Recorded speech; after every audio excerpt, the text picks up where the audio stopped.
When can self-help books become toxic? Should I read self-help books? How to make self-help books more helpful? Maybe you're the one who enjoys reading self-help books like productivity, success, and mindsets. But have you ever tried something like this? You feel a sense of inner peace when you're reading a book, but just right after you finish the last word of the book and you just close your book, your anxiety and stress level suddenly creeps back in. Interesting. So without further ado, let's dive into the first question. When can self-help books become toxic? The thing becomes problematic when you're trying to define achievement by the number of books you've read, but not what you have learned and how you have changed because of the books. Imagine you're having a holiday and you spend your whole day finishing one book. So after a week, you will have finished 7 books, and after a month, you will have finished 31 books. When you see that number grows from 0 to 31, you can tell that's an actual progress. And the good news here, the self-help book industry is so large so that you can have tons of books awaiting for you to read and mark it as an achievement after you have finished the next book and the next book. But if reading books is the only thing you do, what about the work part? Yes, reading a lot is a trait of successful people, but what makes successful people successful is that they read a lot and work a lot. When reading books is used as an excuse for not working, that's why you have to reflect on yourself more closely. Are you keeping the book part and selectively skipping the work part? Second, when books are just for feeling good. Life is full of problems. You solve problems because it makes you feel good, and that's the only way to move forward. You read motivational books because you want something that inspires you, that impresses you, and that gives you the enough momentum of motivation to work on solving your problems. At the same time, reading book itself makes you feel good. Seeing how other people overcome the struggles and finally succeed makes you feel like you belong to one of these people. It gives you that dopamine hit and offers you an illusion that you're overcoming your struggle and you're getting your work done. Eventually, you become so addicted with this feeling. And we all know that human minds tend to choose the least effortful way to get something done. So, to feel good, why not we choose reading books, which is much more easier compared to going back to the reality and confronted with that struggle that makes you feel felt and vulnerable. When you don't solve problems to make you feel good, but you choose reading books to make you feel good, it's just another form of avoidance. Third, you never feel ready. Books lead you to more books. The best or the worst thing is that when books come in series, because it makes you think that one book itself is not enough to make you prepared. You feel like you need to finish the whole series of books in order to be prepared. Now you read books because you feel like you lack something, be it skills, confidence, or mentality. You're only going to watch how to not procrastinate videos or read a book about procrastination when you're procrastinating, but there are millions and millions of how to not procrastinate stuff to search for on the internet. So your mind may go into this way. Well, I'm not ready to get back right into work. There are so many things out there that I haven't browsed through and I haven't learned, so I'm not yet prepared. Until I have watched all of this video that I'm prepared, and I don't want to miss any single one of the how to not procrastinate tips. But the thing is, learning itself is an ongoing process that is never going to be completed. When one single how to not procrastinate video is already enough for you to get back to work, but you ask for more because you feel unprepared, that's a problem. The second question, should I read self-help books? In this section, I'll use a quote and an analogy to help me explain things. So here's the quote. All things are poison, and nothing is without poison. The dosage alone makes it so a thing is not a poison, by Paracelsus. This quote is often condensed into the dose makes the poison. As for an example, oxygen itself is essential for life, but there's something called oxygen toxicity when you breathe in too much oxygen, and in the most severe case, it can cause death. For the analogy part, if someone asks me, what do you think about self-help books? My answer will be this: they're medicine. Say you have caught a cold, what will you do? You go see the doctor and get some medicine. The doctor tells you when and how you should take the medicine and the exact number of tablets you should be taking each time.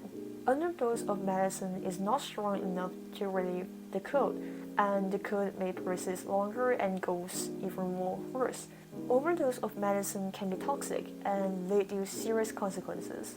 The same thing goes for self-help books. Books are the medicines, but you are the patient and the doctor by this time. You are the one who knows yourself the best, so it can only be you to truly understand how you're feeling, what problems you're facing, and grant yourself the right dose of medicine. If you think taking medicine is a sign of weakness and the illness itself should go away eventually, in most cases it won't. It will only amplify and tangle together to become a mashed-up thing of your deepest insecurities. And the deepest insecurities will never go away unless you find some way to treat them. If your illness has already recovered but for some reason you developed a reliance on medicines and you abuse the medicines for giving you highs, that's a chaos. The best thing to do is really just be honest with yourself.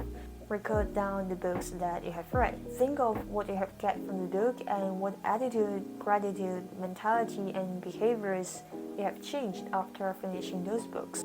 To keep track on the work part, note down your progress on your work. Are they in a stagnation? Are they being put off because you need to read and you can't squeeze any time to work? Or are you taking actions on your work while you're reading books to set yourself up and embrace new things? Just be honest with yourself. The last question, how to make self-help books more helpful? The first tip has something to do with choosing the right book. To do this, ask yourself two questions. Are you going for a specific book or a general book? What's the most urgent book? Self-help books are classified into so many categories, tones, and styles. Read the book that relates to you the most, and you can tell it simply by the title of the book. For example, this is my first YouTube video that I released on YouTube. As a beginner in my YouTube journey, Show Your Work is the most relevant book I can find. I listed as the most urgent book to read and the book just went top on my book list. This book helps me to overcome the mental burden which I was so scared to put myself out there on the internet. There are also times that I feel like I was failing at everything in my life, like whatever I tried, I failed. And no matter how hard I tried, I still failed. And I see many other people are going well in their life.